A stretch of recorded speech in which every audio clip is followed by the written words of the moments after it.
မိမတယောက်ကိုလက်ထက်ထိမ်းများအဖို့အတွက်မိမယူဖို့အတွက်ကိုယ့်ရဲ့မွေးရပါလက်နှစ်ဖက်ကိုဖြတ်ပေးရမယ်ဆိုရင်ဖြတ်ပေးနိုင်ပါမလား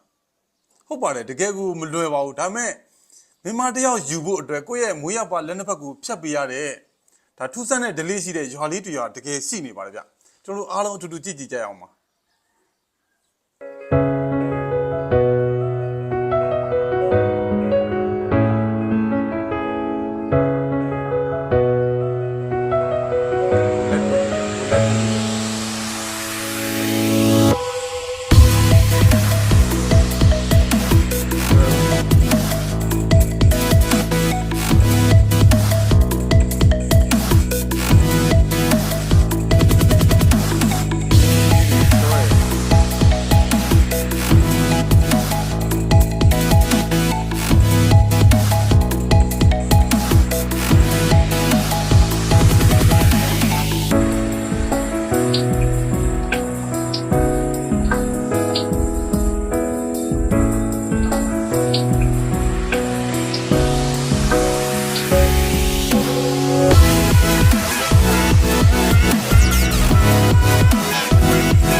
တကယ်ကိုထူးဆန်းတဲ့ရွာလေးပဲနော်သူတို့ရွာမှာဒါမိမတယောက်ကိုယောက်ျားလေးတယောက်ကချစ်ကျွမ်းဝင်ပြီးချစ်ကြိုက်ပြီးဆိုရင်တော့ဒါမိမတွေကစင်ရှင်ငွေရတနာတွေတိုက်တာအင်ကားတွေတောင်းဆိုတာမျိုးမဟုတ်ဘဲနဲ့ဒါလက်တစ်ဖက်ဖြတ်ပြီးဖို့တောင်းဆိုနေကြတာဖြစ်ပါတယ်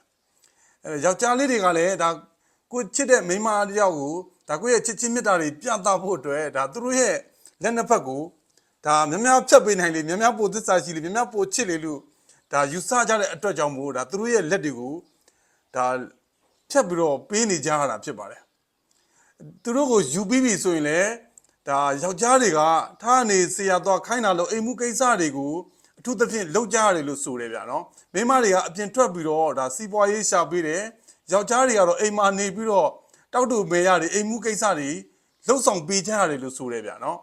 ဒီတလေးကသူတို့ရွာမှာဒါနှစ်ပေါင်းများစွာတကယ်ကဒါရှိနေခဲ့တဲ့ဒလီလေးအခုချိန်ထိလည်းရှိနေကြတော့မဲ့လို့သိရတယ်ဗျာနော်မီဒီယာတွေကလည်းအရန်စိတ်ဝင်စားပြီးတော့ဒါတော့ရောက်မင်းမြန်စုံစမ်းမှုတွေအင်တာဗျူးတာတွေလုပ်နေကြတယ်ဗျာနော်ကျွန်တော်အမျိုးတွေရောကိုချစ်တဲ့မိန်းမတယောက်ကိုကိုယ့်ရဲ့ချစ်ချင်းမြတ်တာတွေပြသဖို့အတွက်ကိုယ့်ရဲ့လက်နှစ်ဖက်ကိုစွန့်လို့ရမယ်ဆုံးရှုံးခံရမယ်ဆိုရင်ခံနိုင်ပါမလားဗျာဘယ်လိုမျိုးလဲကျွန်တော်အနေနဲ့တော့ကျွန်တော်လည်း